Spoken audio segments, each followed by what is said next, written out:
Trying to pass out some copies. I think Cody's walking around. He's walking around with them now. So basically, this is a proposal we can Mic check. Mic check. Mic check. All right. So this is a facilitation committee proposal, not an individual. It is a 24-hour feedback period for upcoming proposals. The idea behind this, before I read it verbatim while Cody's still passing it out, is that we do not have an agenda. We never know what proposals are coming up. People who might not be on site all the time, something they feel strongly about, they might not be attending that night. But if they knew that something about nonviolent civil disobedience was coming up in 2 days, they would get a babysitter or get off of work or whatever it took to get down here and have their voice heard. So we have a lot of people whose voice isn't being heard. So I'm going to read it now. The why of the proposal. Many proposals at GA get derailed by legitimate complaint that participants have not been given adequate time to reflect on the proposal. Many proposals have come before the GA without a way to implement them.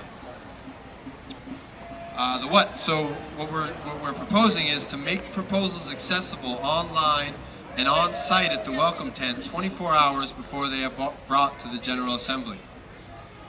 A crowdsourcing feedback period will enable participants to refine the proposal before the final draft reaches the GA.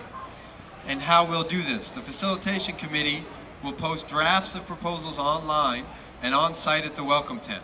Participants give feedback, concerns, clarifying questions, friendly amendments online in the comments section and on site at the welcome tent. Facilitators will upload the comments given at City Hall to occupylosangeles.org or similar General Assembly sites once set up over the course of the feedback period. If someone needs help writing feedback or proposals, they can email our group email address, which is olafacilitation@gmail.com, or get the point person contact info at the welcome tent and they'll help you write down your proposal or feedback. The only caveat to this is we understand there might be an emergency and we don't want to not be able to deal with things that directly affect us all the time. So the system will flex to accommodate emergency proposals. Facilitation's working definition of an emergency proposal is a proposal that responds to an immediate external deadline that was not previously knowable. So the benefits I have listed at the bottom are it allows members to learn and comment about proposals before the GA meets. It allows working groups to address comments before the GA, expediting the General Assembly process, and makes the agenda transparent so that members will be, with vested interest know to come to a specific GA.